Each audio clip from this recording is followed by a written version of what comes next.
Thank you for showing up. We have, I think, an interesting talk here.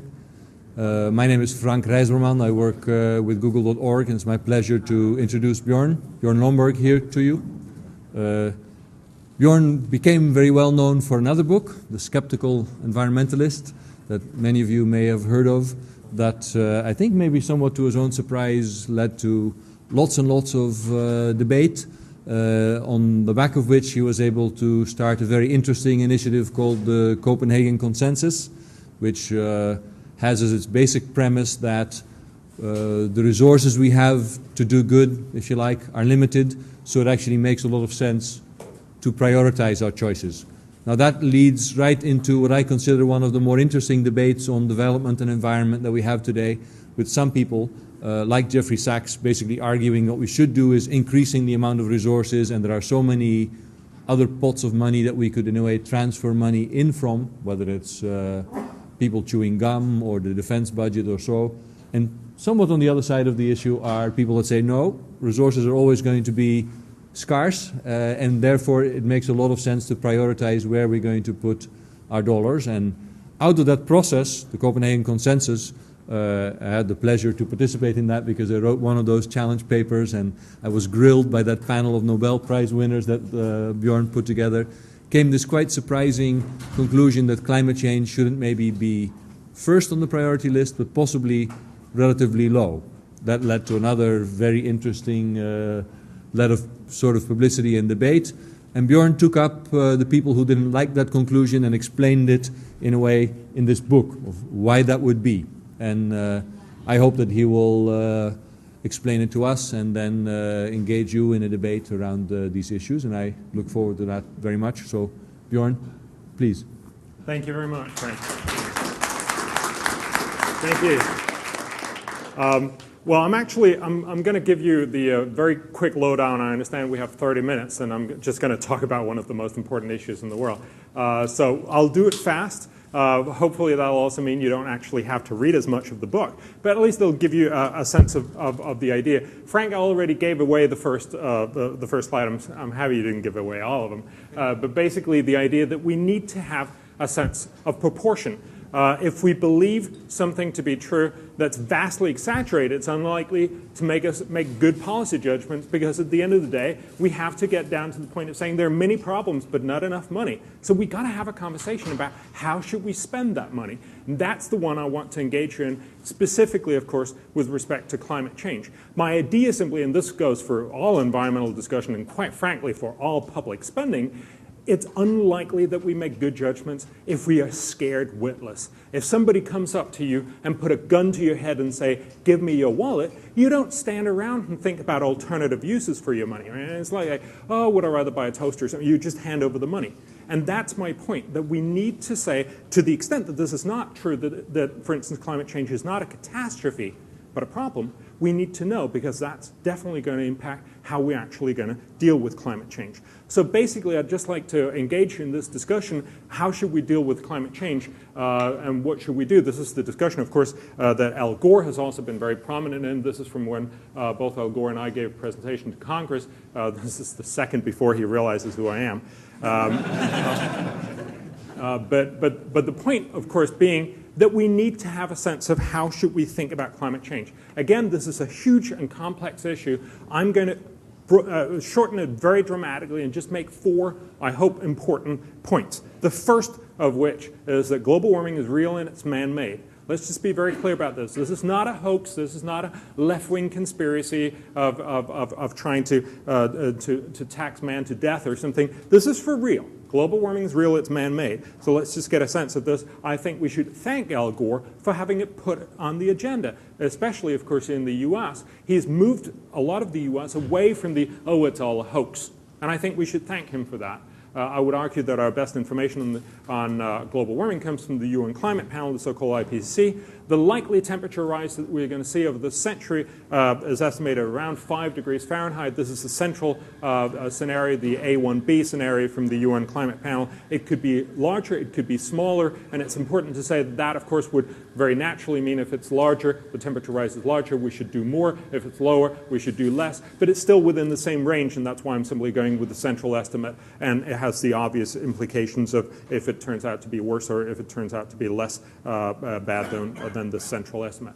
The total cost of global warming is not trivial. It's about $15 trillion.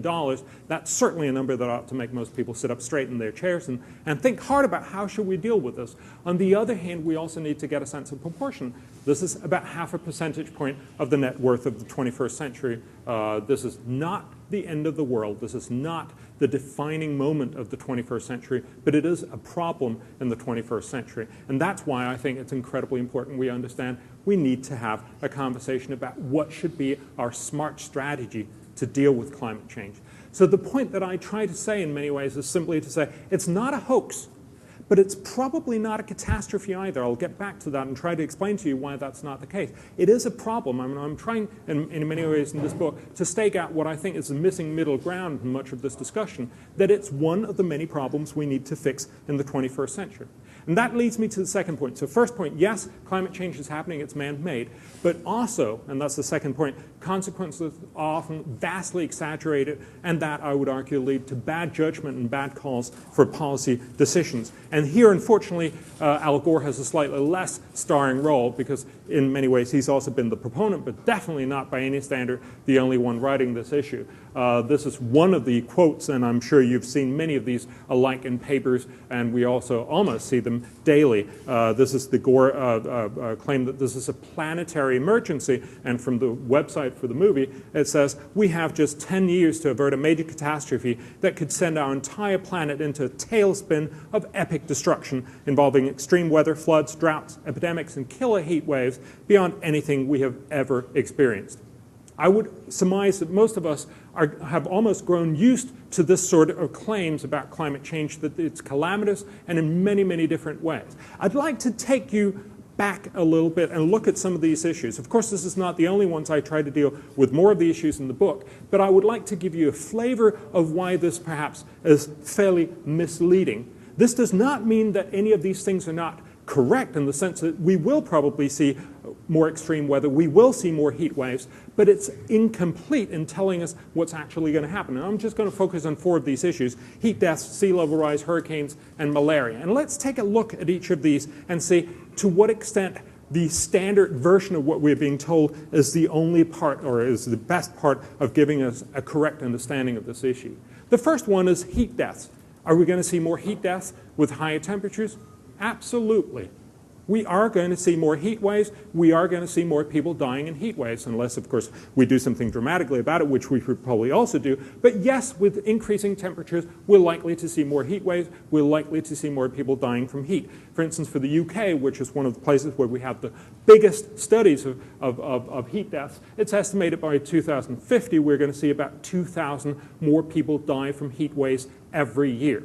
That's important. That's certainly a piece of information that we should tell people. On the other hand, we should also realize that with increasing temperatures, we're going to see fewer cold waves. We're going to see fewer cold deaths. And cold deaths actually outweigh heat deaths dramatically in most countries around the world. So, for instance, for Britain, it's estimated that we're going to see by mid-century about 20,000 fewer cold deaths. It seems to me that we're unlikely to make good judgments if we only hear 2,000 more, but we don't hear 20,000 fewer cold deaths. This actually holds for virtually all the planet. It's not true for probably the tropical regions. There it probably is. Heat deaths will outweigh cold deaths, but the general input is actually that it's holding true globally. We expect that around mid-century, we're actually going to experience 1.4 million fewer dead every year. That's an important point. Now, it's important also to say that if you just look at temperature, this would actually tend to say, oh, cool, let's get some more global warming. That's not what I say, because this is just one of the many things. In general, global warming is going to be more negative than positive, but only telling us about the negative part is unlikely to make for good judgment. So this particular part, we need to start having a conversation about how should we deal with this? How should we best avoid the extra heat deaths and perhaps at the same time also get the extra avoided cold deaths? That's some of the things where I'd like to engage in, and I'll get back to that hopefully when we have the questions, to start thinking about how can we deal with these issues smarter. But let me just move on and say this is one of the issues where I think we're being presented with a very one-sided and misinformative view of what's going to happen with heat and cold. The second one is sea level rise. Yes, with increasing temperatures, we're going to see sea level rises. Water, like everything else, expands when it gets warmer, and that's the main reason why we're going to see those. About 60% reason of why we're going to see sea level rises about a foot over the coming century. This, again, is a central estimate from the UN Climate Panel. It has somewhere between 1/2 and 2 feet of sea level rise. 1 foot being the central estimate from the A1B scenario. But again, it's important to say that's not the Al Gore 6 meters or 20 feet of sea level rise, the very visceral and very, very amazing footage that probably most of you have seen from the movie, where we see vast tracts of Florida disappear, or San Francisco, or New York, or Bangladesh, or Shanghai, or Bombay, or Holland for that matter. That's not what we're going to see. We are going to see a foot of sea level rise, and that's a problem. But again, it's not a catastrophe. It's not 0, but it's not 20 feet either. It's about a foot. And we need to get a sense of proportion. Just to give you a sense of context, over the last 150 years, sea levels also rose about a foot.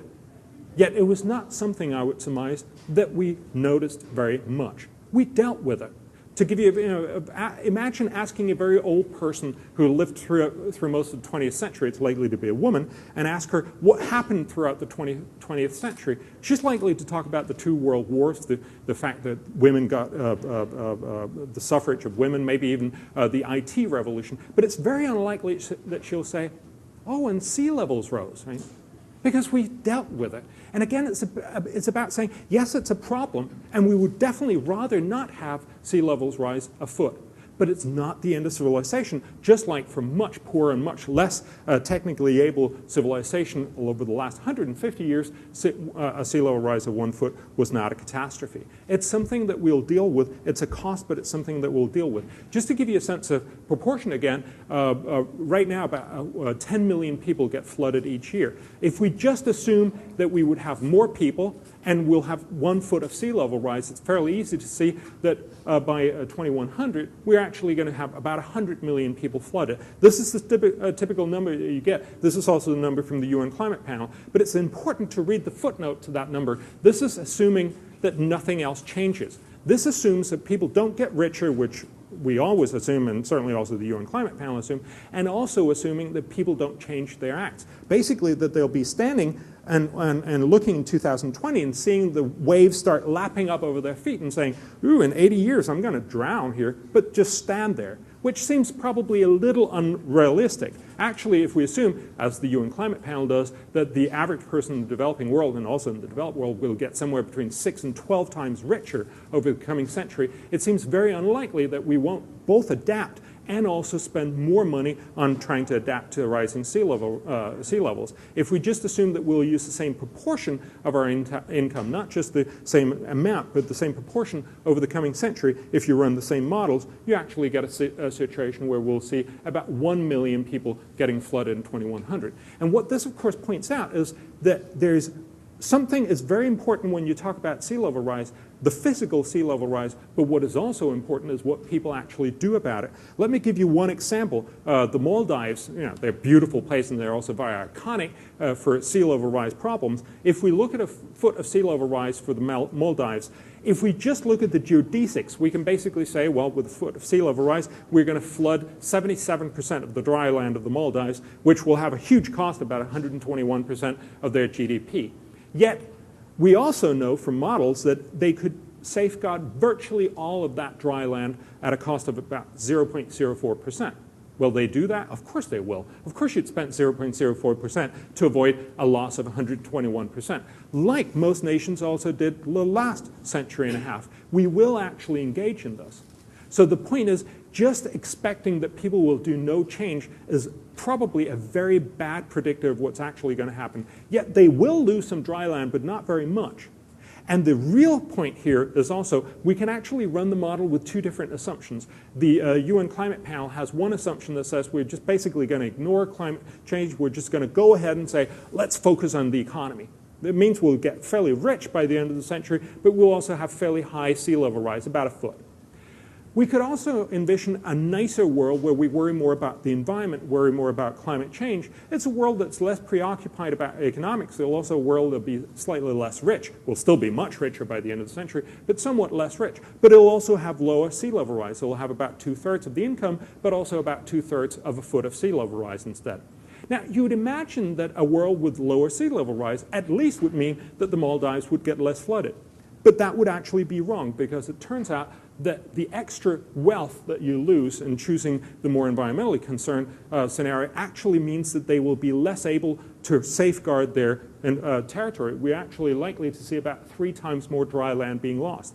It's important to realize that we're talking about very small fractions of land, because bottom line is that we will safeguard most of this. And it doesn't just go for the Maldives or Tuvalu or on the Micronesia, some of these very, very small island nations. It's also true for the much more important nations like Vietnam and Bangladesh that are much more vulnerable, not much more vulnerable, but have much bigger populations, therefore will have many more people impacted potentially about this. So what this turns out to point to, I hope, is not just saying that yes, climate change has an impact, but also that wealth has an impact, and that it's likely that the wealth will not only outweigh the problems, but likely actually is more important. So at least we need to have a conversation about if we actually want to help the Maldives and other nations, we should consider, should we deal with cutting the CO2 and thereby reducing the sea level rise, or should we perhaps be more concerned about making sure that they get rich enough to deal with their problems?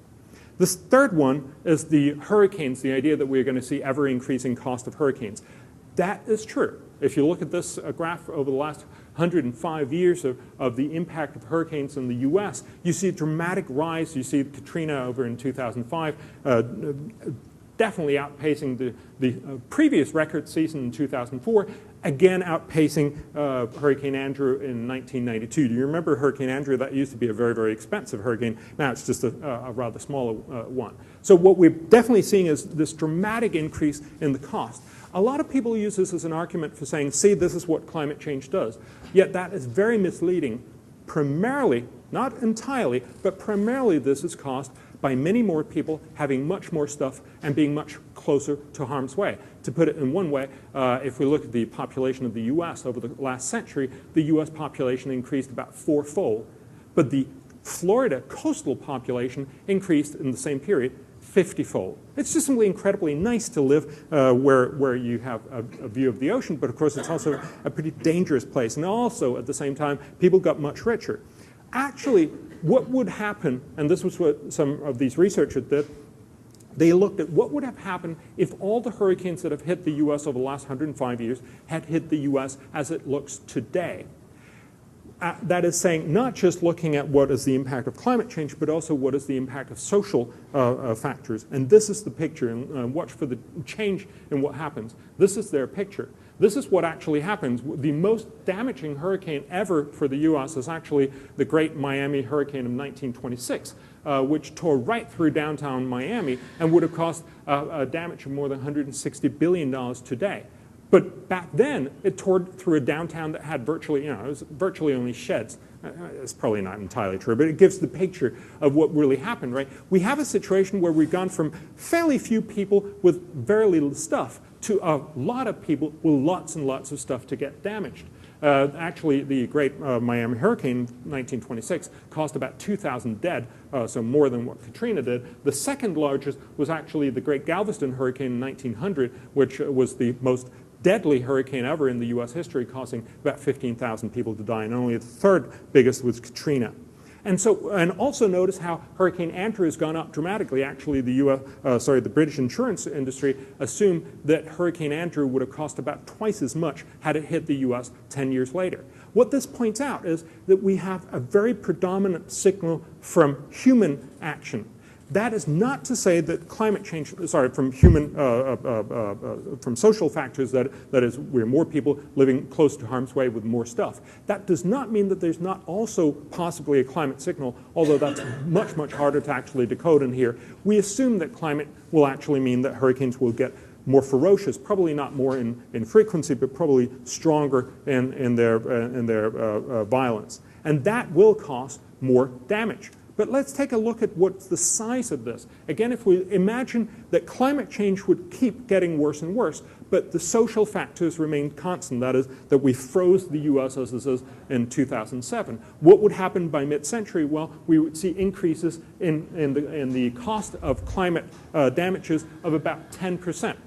Imagine, on the other hand, that we stop climate change, but imagine that the social vulnerability would develop as it has done over the past couple of decades.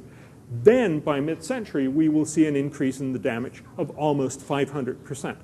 The point here, again, is to have a conversation, at least, about which ones of these two should we focus on dealing with first. Should we worry about cutting this or cutting this?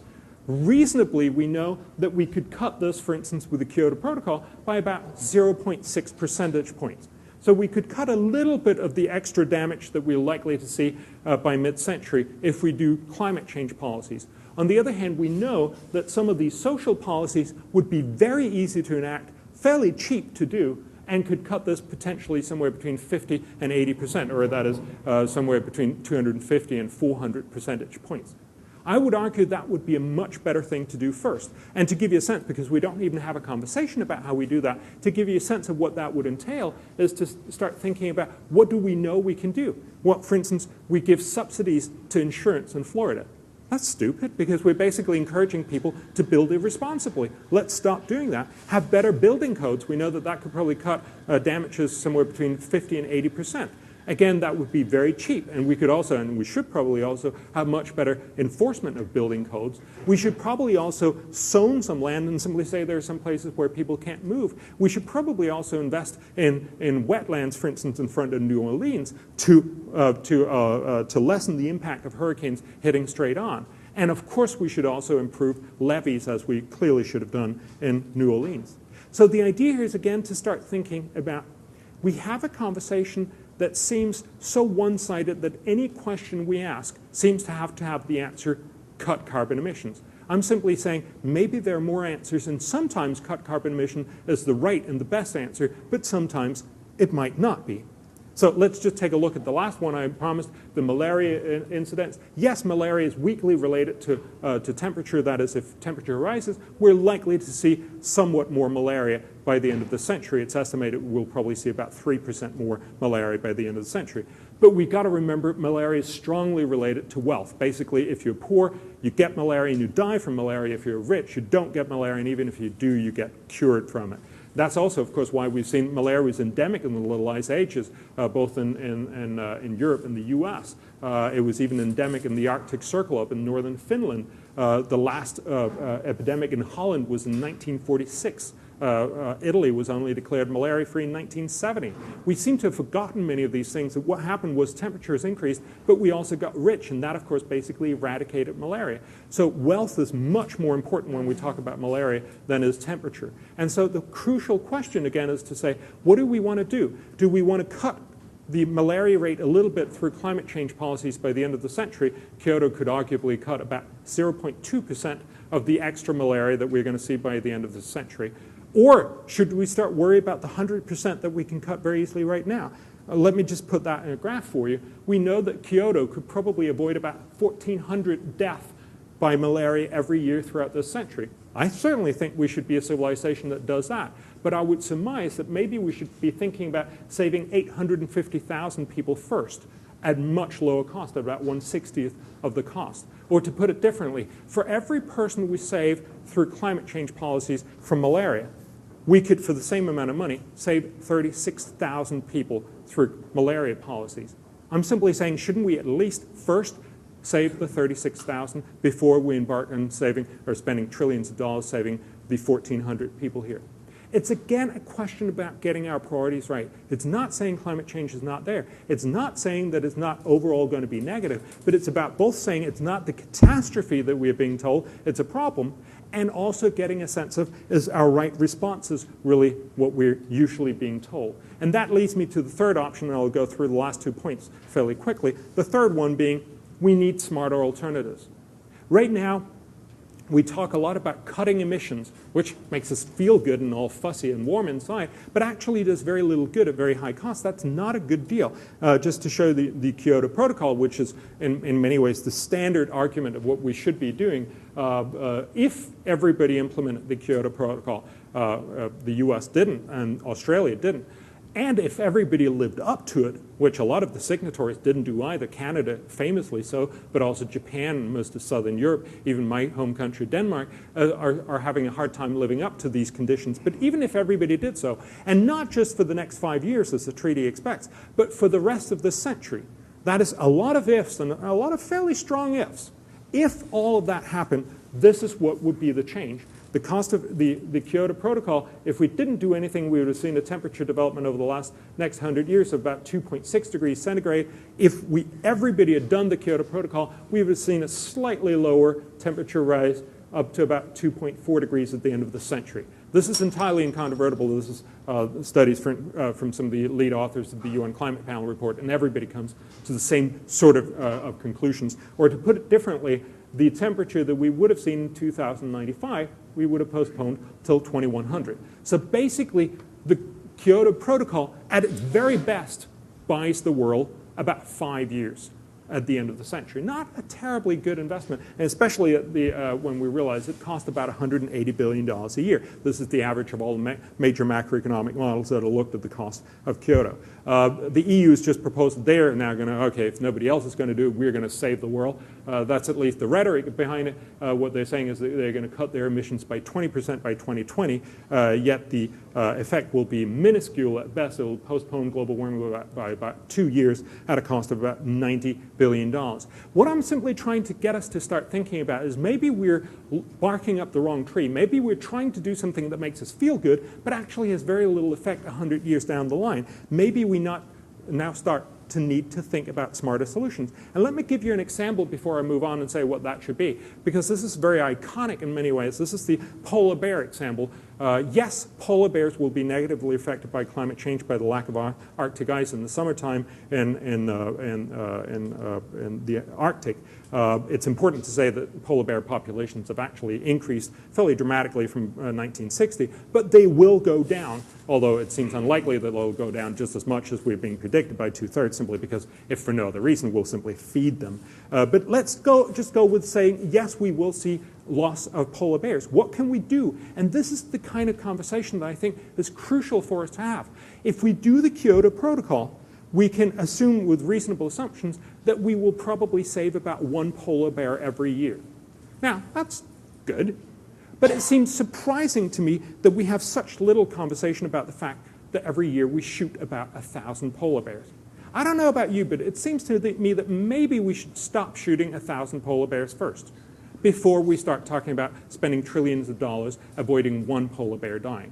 Again, it's simply about getting back to having rational, smart conversations. This does not mean that we shouldn't do something about climate change, but it means that we should perhaps start thinking about how can we do this in a better and a smarter fashion. And that's why I want to focus on saying, right now it costs about $20 to cut a ton of carbon dioxide. Yeah, for most of you, it probably doesn't really mean anything, but it's fairly expensive, certainly because we're going to cut billions of them before it really matters. So it has a real cost. Of course, this means that most countries, most rich countries, will do a little, mainly to shine their halos and feel good about themselves, and poor countries like China and India are not going to do anything simply because they have much more important issues like feeding their population or curing their kids from infectious diseases or giving them an education. So the idea here is to say, maybe we have a problem when cutting CO2 costs $20 a ton, and the benefit is assumed, when you look at the economic studies, around $2 per ton of carbon dioxide. That's a bad deal. What I would argue is, instead of just cutting these tons and forging forward and actually doing very little good at very high cost, maybe we should much rather focus on cutting the cost of cutting CO2. Maybe we should start focusing on how can we get that number to go down. Because at the end of the day, this is not about cutting carbon emissions now. It's about making sure that we cut carbon emissions dramatically for the entire world by the end of the century.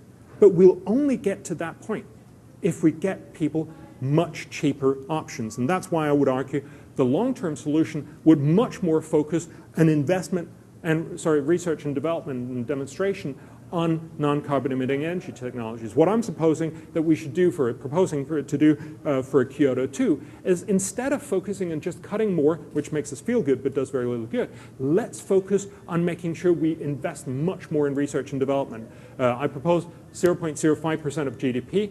It would still be it would be $25 billion a year. It would be a tenfold increase in the research and development, yet it would be about 1/7 of the cost of Kyoto. It'd probably be 100th of the cost of Kyoto 2. So basically we're saying we have a way which would be much cheaper yet do much more good, and arguably would solve global warming in the medium term, simply because it would allow us to have cheap or even cost-effective strategies to deal with climate change come mid-century. So this is about making sure that instead of trying to solve the problem now when it's expensive and will quite frankly end up doing fairly little good, we should start having a conversation about how can we make it much cheaper to solve by mid-century by allowing ourselves to get technologies both for our kids and grandkids, but also, and crucially, for the Chinese and the Indians, who are then likely to take it up if it's cheap, but not likely to do so if it's expensive. This also leads to the fourth point, and then I'll shut up, that we need to realize that climate change is by no means the only challenge that we're facing in the 21st century. There are many other problems and many other places where you can do more good. And I think that was also what Frank alluded to at the introduction. This, of course, is the discussion that Al Gore very quite rightly argues about. We should think about this as our generational mission. We should think about, how do we want to be remembered by the future? How do we want our kids and grandkids to think about us? Al Gore actually argues that we should listen to the voices of the future, and they're going to say, "What on earth were you thinking?" I think he's probably right, but they might be talking to Al Gore instead.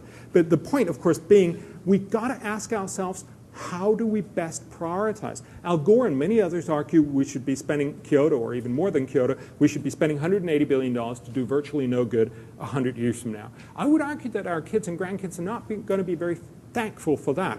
And I'd like at least to compare this to what the UN estimate that for about $75 billion a year, we could solve all major basic problems. We could give clean drinking water, sanitation, basic health care, and education to every single human being on the planet. I would like us to think about what would we rather be remembered for. Of course, we'd like to solve everything, but if you had to make a pick at first, at least, should we spend twice as much on doing virtually no good or half that amount on doing everything good? Right? And it seems almost like a flip question, but of course, it is a crucial question of what kind of society do we want to leave behind. And that's why I engaged also in the Copenhagen Consensus, where we got some of the world's top economists to tell us where are the best things to do for humanity. Where do we get the most bang for our buck if we actually want to help humanity? What they came out with was to tell us if we prevent HIV/AIDS in sub-Saharan Africa, we could do amazing amount of good for the money that we spend. Likewise with micronutrient malnutrition, free trade, malaria. They actually also told us how much good this would do. They told us for every dollar we spend, for instance, on preventing HIV/AIDS, we end up doing about $40 worth of good. That's a great humanitarian investment. It's not a private investment. I'm sorry, you can't actually make money off of this because these are going to be happy people running around alive, but that's hard to tax. But what it does mean is that it actually means we've done a lot of good.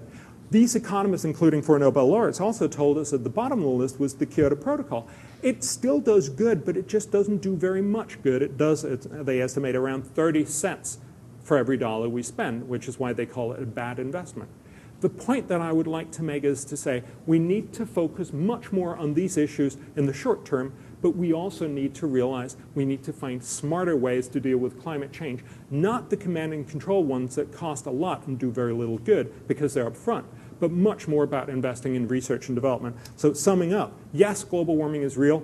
We are very often being misled by the very dramatic emphasis that is being placed and quite frankly often very misleading emphasis that's being placed on the catastrophe. It is overall going to be a negative impact. It is going to be one of the problems. As I started out saying, it's going to cost us $15 trillion. We definitely want to get the solution right. But we need to start thinking much smarter about how we deal with those solutions. It's about, yes, a carbon tax, but that's not really going to do much. It's mostly about dramatically increased research and development, so we'll deliver solutions by the end of this, by mid-century.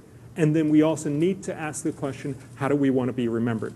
I want to be remembered as part of the generation who made sure that climate change would be solved in the long run. But I also want to be part of that generation that actually said, we want to fix all the major issues first, where we can do an amazing amount of good at low cost before we tackle one of the hardest problems that, if we tackle them right now, is going to cost a lot and do very little good.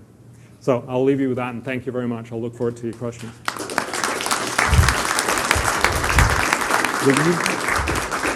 Okay, all right, yes, sure. Any questions can be directed to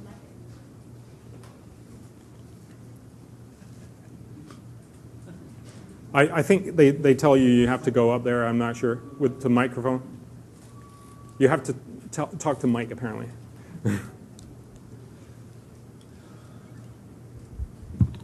Hi, I'm Hans Rosling, visiting professor from Sweden. What's most surprising in your presentation is that it's so little money you ask for. $25 billion a year. That's what the foreign exchange in China accumulate during a month, I think now, or a month and a half. And it's less than 10% of the agricultural subsidies existing in the world already mobilized. So it means that that money you're asking for is already mobilized and is in political hands. So you don't have to ask for more money. Now, isn't that the most difficult thing? To stop investing in the past and start investing in the future with the money which is already collected in public hands? Yes.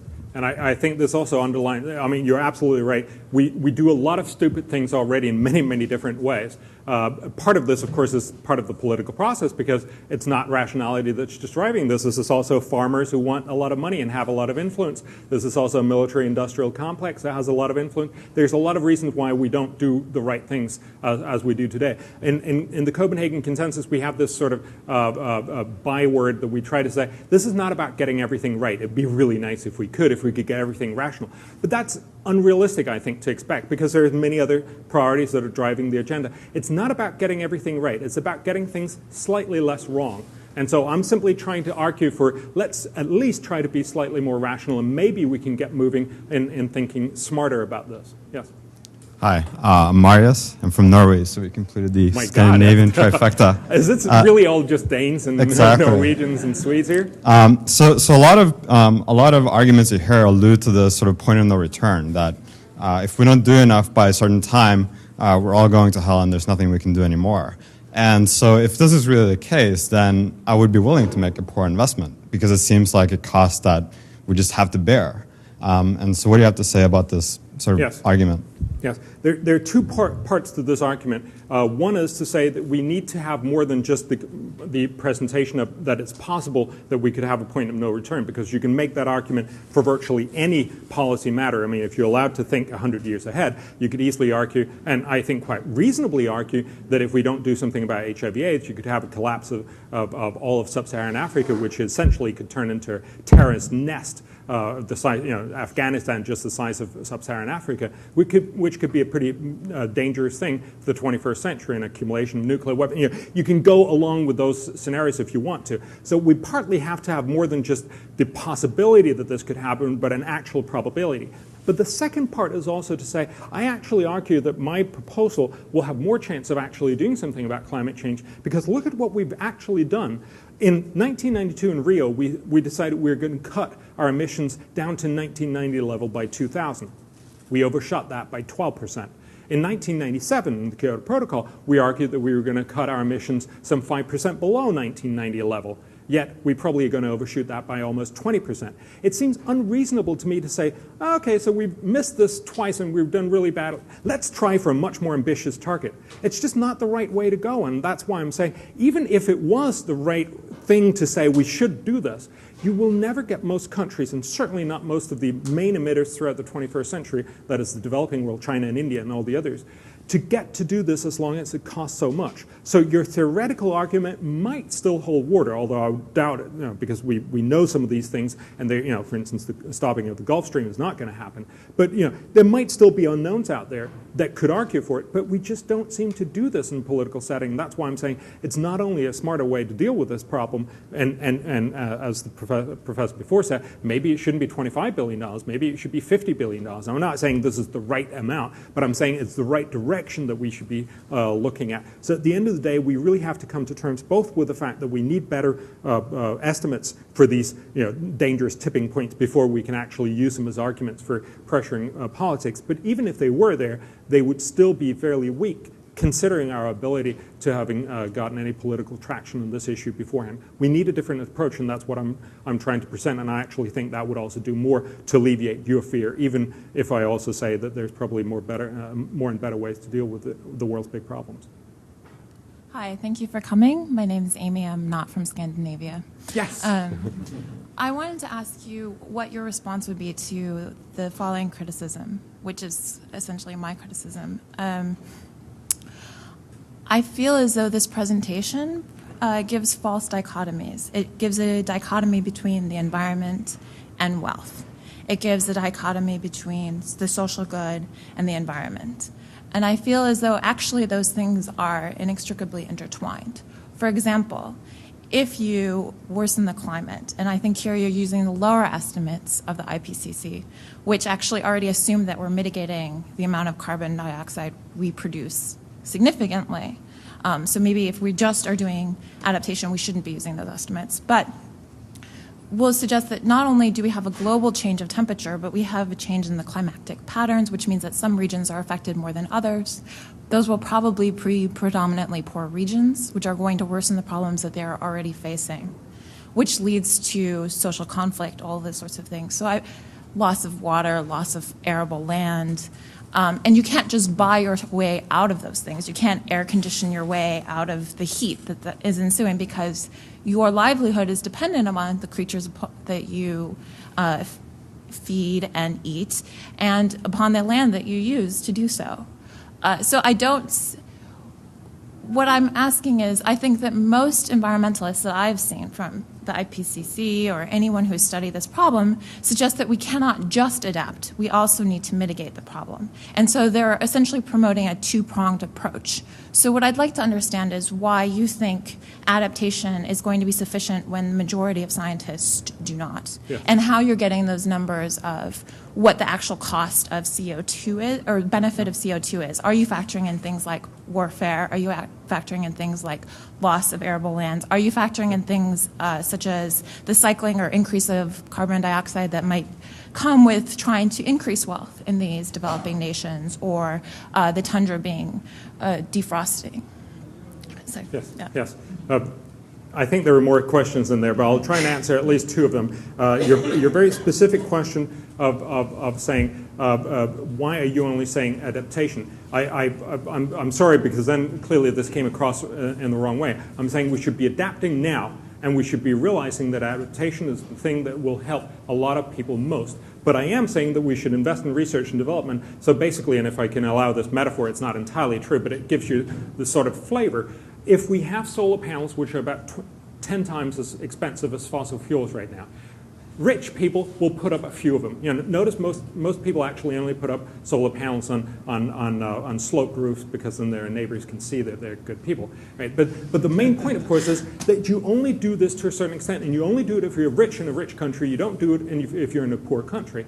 What I'd like to see is that we make development so that solar panels actually become competitive. If they become close to competitive, most people will adopt them. If they're actually better than fossil fuels, we don't even need to have this conversation. So clearly we need to mitigate, but we should do it when it's a smart thing to do. Again, to give you a Danish example, we put up a lot of windmills in the 80s and 90s and felt incredibly good about ourselves. The problem was they were all inefficient. So we put up about 10,000 windmills. Now we've had to tear them all down and put up efficient windmills instead. I'm simply arguing maybe we shouldn't have put up all the inefficient ones, but we should have waited till they were efficient and then put them up. So it's the discussion of saying, when should we do this? But I also agree, absolutely, we need to solve climate change in the long run. But we'll do so by making sure that it's much cheaper to deal with, not that it's much more expensive. The second part of your question is the idea of saying they all intertwine, that in a sense, the fact that climate change gets worse also means that, especially in the third world, people will get worse in all other respects. That's absolutely true. If climate change gets worse, people will also be more affected, as I pointed out, for instance, with malaria. And a lot of other things, as you also mentioned. But what we also got to remember is that goes both ways. If people have more malaria, they're much less able to deal with climate changes that are going to happen in 2100. And I'm simply arguing the relative benefits of focusing on one rather than the other first. And you say I'm creating a false dichotomy, and I will agree to you that yes, we should be focusing on a broad range of issues, but I'm also saying when there's such a big difference between something that'll do, say, $40 worth of good for every dollar and something that'll do 30 cents worth per dollar, we should probably be doing much more of the $40 first. And so my point here is to give you the brief example. Again, we're truncating a lot because this is a short discussion, right? But saying, for instance, if you could do something about malaria now, malaria is not just a disease that kills people. It's very debilitating. Somewhere between 1/2 and 2 billion people get infected by malaria each year. So most of them survive. They get it lots of times. But it has debilitating consequences simply because most economies will hire 2 people for every 1 job because at any one time, 1 is going to be ill with malaria. So if you could stop that, we have pretty good econometric estimates that show that the average growth rate per capita per year would be somewhere between 0.3 and 1% higher. That essentially means that we would be able to make these countries 2 to 3 times richer by the end of the century. And that, of course, is implicating that maybe instead of focusing on making them suffer climate change slightly later by 2105 instead of 2100, maybe it'd be better to make sure that they don't have malaria now so that they would be incredibly much richer to deal with the problems that they anyway will have to deal with by the end of the century. So it's simply a question of saying, yes, they're intertwined, but they're not equal in the way that we can both address them and in the way that it will help the people on the ground. So yes, we need mitigation in the long run, but we need to focus much more on adaptation, make sure that we actually care about real people, helping real people efficiently first before we try to help very few people inefficiently in the future. The only way we deal with climate change is then by investing in research and development so we get cheap technologies by the end of the century. Thank you. Thank you. Hi, I'm Peter Nuvi. My father was Danish, so we're back on track. So one of the things I like about the Copenhagen Consensus is you got your economist pals together, and economists know how to maximize expected utility, which is what we need for rational action. But they can only do that with a set number of alternatives. And, it seems to me that trying to predict so far in the future would be like going back to 1900 and predicting without the advent of automobiles and computers and so on. So what I would propose is, maybe we should do like the Mountain View Consensus, where we go out and we gather the engineers and the entrepreneurs and the venture capitalists and say, what are the possible technologies that we may have to deal with without the 100 years, and then decide how to do it. I think you're onto something very, very important, and that's also why when I present what we're doing here is we try to take into account what will happen over the next couple of 100 years. That's, of course, very, very hypothetical. But we talk about what we can do within the next couple of years. We talk actually about what should you be doing in 2008, 2009, 2010, 2011. Because those are the kind of questions we're actually faced with. So should we do the Kyoto Protocol? Should we invest in research and development over the next coming years? Should we invest in mosquito nets right now? Those are the kinds of questions that I think are fairly tangible, but you're absolutely right. At the end of the day, we're talking about hundreds of years, and we don't know. I'm simply saying at least we should base it on the best knowledge that we have. Okay. Thank you. Hi, my name is Maya, and I have, it's actually a 2-part question. Firstly, I think one of the central theses that you make is that prioritization is very important, but I'm wondering why you chose to weigh environmental spending against spending on healthcare or childcare and so forth, rather than focusing on, say, defense spending or industry subsidies. So that's the first part. And then the second part is that it seems that on virtually every topic, your conclusions are very different from everyone else, and that seems to suggest that most other scientists or the scientific community is either corrupt or incompetent. So how would you explain that? Yep, very good questions, both of them. The first one, it's true that what we look at is money that you consciously spend to do good. Those are the money that we look at. Much money we spend on ourselves, right? We buy clothes for ourselves, even though we know that pair of jeans could probably have saved, the average cost of saving a human life in Africa is $62. Yeah, so most of us spend a lot of money just egotistically. Most of us spend most of our government money on our local area here in San Francisco or in California, or at most in the United States. And much of that money, of course, could be spent much, much better in some off place in Zambia or some other place. So we don't talk about the 99% that we somehow say this is for ourselves in one way or another. I would argue that most countries, maybe not the United States, but I would still argue that they should. Most countries would argue that their military spending is not a spending that they use to do good in the world. They spend it on themselves, just like they spend $1 million in saving one person here, whereas we could save people much, we could save a village or two for that amount, right? So most of the spending is egotistical right in your own country. But we simply talk about, most people seem to be willing to spend at least a little. We can have a conversation, should be 0.5%, 1%, 2% of our GDP, but it's around there. Denmark spends about 0.8% of its GDP, plus we also provide peacekeeping forces, some of these other things that you could also reasonably argue are just doing good money. That's the money that we try to spend. That's why we don't talk about military budgets, because we quite frankly don't think they're competing on the same pool. It's not money to do good for the world. It's money to do good for the United States if it's the United States military spending. But I would argue, even if we then assume that we should bring in that money. Now, I would find it hard to actually think we have in international relations, we have very, very poor estimates of whether this is a good or bad investment.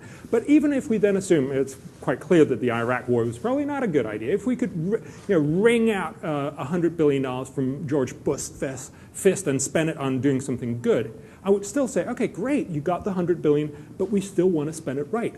So my point is simply to say, I'm just making a ranking of all the different good things you can do in the world. And then you should, at least rationally, pour the money in from the top and see as far down you can go. If you only have $5 billion, you can't go very far. If you have 50, you can go much further. If you get $250 billion, I'm happy, but we would still want to fill it from the top. And that would be my argument for that part. The second part of how come that I'm saying something that's so dramatically different, I think it's much more a question of saying that we're typically just being told, because this, there's a lot of forces going on here, most perhaps strongly the media, that loves bad news. It just simply sells a lot better. And we also have a tendency for most researchers to focus on areas that have problems. Now, this is a natural thing, and actually we should be very happy for it, because if we didn't, we'd be in deep trouble. Right? We want people to focus on all the things that can go wrong, whereas there's not nearly as much focus on all the things that actually will go better. If you look at virtually all studies on cold and heat deaths, for instance, virtually all reports almost exclusively talk about heat death. And now, that's any one researcher's prerogative to say that's what I'm focusing on. But of course, that's not likely to make good judgments on the overall. The studies that I cite as the biggest cold and heat death study from I think it's about 40 researchers around all of Europe. There's also some other studies, but they are much more patchy for the rest of the world.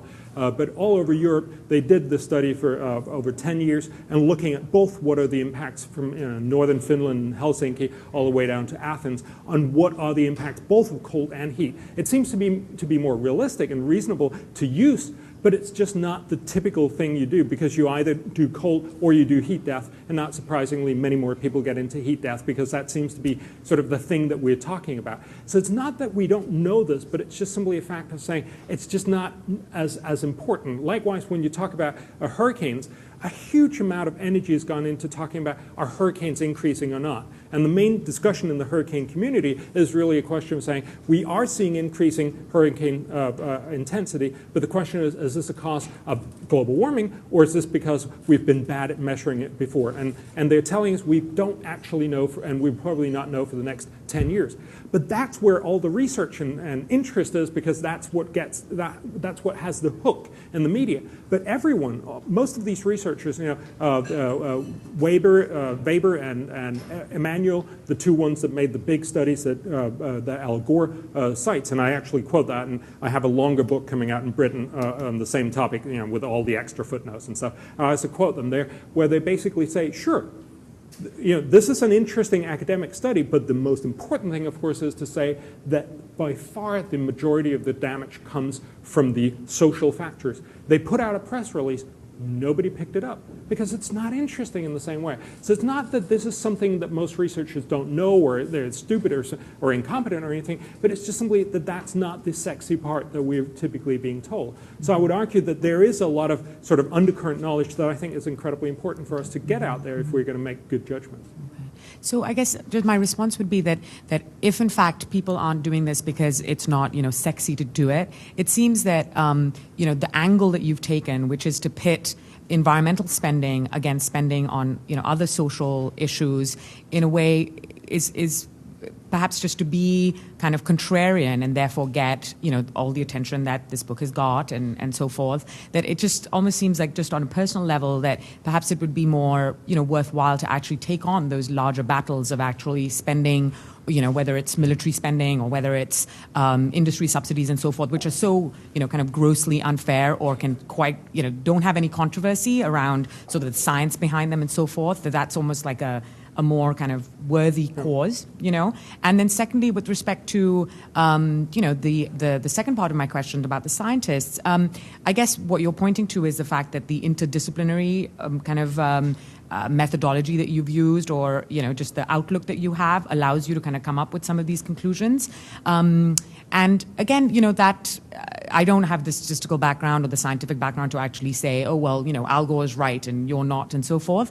But again, it almost seems like it's a question of choices that we make, and choices that that we kind of put out there for use by other people, because clearly a lot of conservatives who are all about kind of continuing to spend more on military expenditure and industry subsidies or whatever, have used you and your work as a tool to sort of say, hey, look, it's not a big deal at all, and this is all just hype, and it's all just the liberals getting hysterical again and so forth. And it's just, from some of your comments, it seems like you're actually not in that camp at all, but you are sort of being used as an instrument that way, and I think that that's a reflection of the choices that one decides to make, right? I'll just make two very brief comments. Mm-hmm. So obviously, when you put out something that hopefully people will read, it also means that they'll be pulling at it at all kinds of angles, and I'm not surprised that conservatives will pull some of these things. Liberals will, of course, also pull some of these things, like,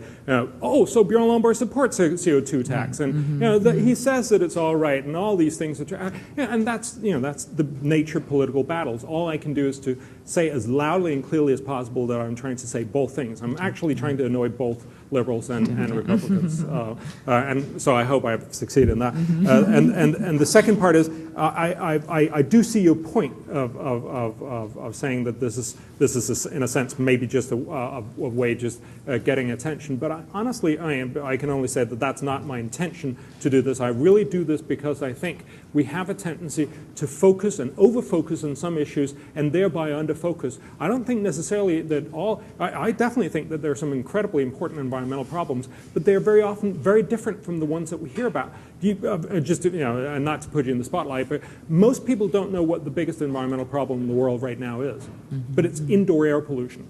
It kills 1.4 million people. We don't hear about it because it's not sexy. It kills 1.4 million people because it probably affects almost 3 billion people that have low or little access to, for instance, fossil fuels. They'll burn cardboard or dung or whatever they can get their hands on. This especially affects women and children because they are there when they cook the meals, but it also is used to keep people warm. Of course, the solution to that is not environmentally regulating dung, but to actually get them LPG or kerosene or something that would be much cleaner to them. Most cities in the third world are incredibly clean compared to the indoor of most homes in the third world cities. And that's, of course, one of the things where, yes, that's a huge problem. Likewise, actually, although most people don't believe it, probably the biggest environmental problem, that's also what the US EPA is estimating, is outdoor air pollution, namely particulates. It probably kills about 110,000 Americans every year. Yet, and we brought it down dramatically, but we should do much more about it, put particulate filters, and especially in diesel cars, which emit the vast majority of particulate air pollution. So again, we need to get a sense of proportion. That was actually what my prior book was about, within the environmental discussion, have a conversation about which things should we be worrying about, which things should we perhaps not be worrying so much about. And I would say this is just this discussion written on a larger scale, and I think we're so focused on climate change and cutting carbon emissions that we fail to see that there are many other things that we can do that would help people a lot more, that would help the planet a lot more, and hopefully also help the environment in the long run much more. Thank you very much for coming. Yeah. Last question, yes, I've been told. From Scandinavia? No, New Jersey. Close. Since this is the last question, I'm going to give you a difficult job and ask you to do the rest of the work for us. You said you wanted to open a discussion and a debate. Can you tell us about some criticisms that have been leveled against your numbers and your facts here? Because it seems to me this is a very rational, numbers-driven presentation that you've explained why the media doesn't pick up on it, but what did Al Gore criticize after he shook your hand? Yeah. Well, unfortunately, Al Gore left before I started, and he's actually repeatedly said he doesn't want to debate me, which I think is a bit of a shame. But yes, there's been a lot of people out there criticizing me. For instance, some of the things that are being leveled at it is when you look at the impact on. Sorry, I'm just trying to remember the numbers here. When we look at, for instance, heat and cold deaths. It's important to say that the UN Climate Panel, I accept the UN Climate Panel first working group, which is basically all about the climate science. The second and third working group get a little more fussy. Those are the ones who said 100 million people will get flooded, and then didn't say that if we did change, it would be 1 million. And I think they have a tendency to quote things that are perhaps a little more convenient to them. And they actually, they say that, for instance, for heat and cold deaths, that there will be a lot of heat deaths, and they come up with all those numbers that a lot of people have researched on. And then they say there will be also offsetting cold deaths, but it seems unlikely that they will outweigh the heat deaths. And when you look in the report, they actually they cite this European study, but they don't give any quantification of this at all. And I'm simply pointing out that the one that I quoted is, as far as I can see, the only peer-reviewed published study that looked at the whole globe. These are only the European studies, the only one that's looked at the entire continent and done a study both of heat and cold deaths. And then there's some other meta-studies that I also cite that actually shows that probably cold deaths will outweigh heat deaths dramatically. That's also what we see in most of the studies that have been done in individual nations, also for instance in the US. But they still say the other thing, and I think that's an unreasonable summary of the material, and I think they quite frankly don't do a good job in summarizing that, and they don't have any global numbers. I do present global numbers, but the important point, of course, is to say, I'm not saying this is the end of the discussion in that sense. I'm saying at least we need to realize that there's both more heat deaths, but also fewer cold deaths. Whether they outweigh, that's what I'm presenting, because that's the only data that I can see out there that's actually tried to do this for the entire globe. But of course, this is a complicated matter. It might not be, and it might be something that we should be, certainly something that we should be focusing much more. And that, of course, goes back to the other question of saying, should we, invest much more in people also doing research on cold deaths? Absolutely, and we're not. And that's one of my concerns.